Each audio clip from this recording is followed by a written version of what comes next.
शिवाजी महाराज के अष्ट प्रधानमंडल तशरीफ ला रहे हैं, आइए उनसे मिलते हैं।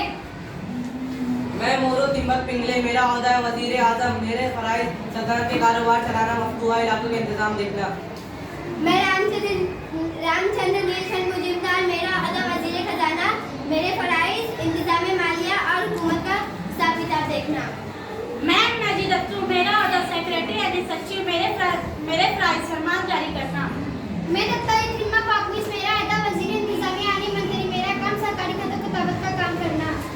मैं अमीर मोहिते, मेरा ओहदा सिपह सालार यानी सेनापति, फौज की क़यादत करना और हुकूमत का दफा करना।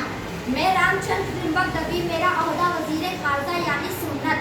मेरे फराइज बैरूनी रियासतों से ताल्लुकात कायम रखना। मैं नीरज रावजी, मेरा ओहदा वजीर अदलिया यानी न्याय जज। मेरा काम अदल व इंसाफ करना। मैं मोरेश्वर पंडित राव, मेरा ओहदा वजीर अमूर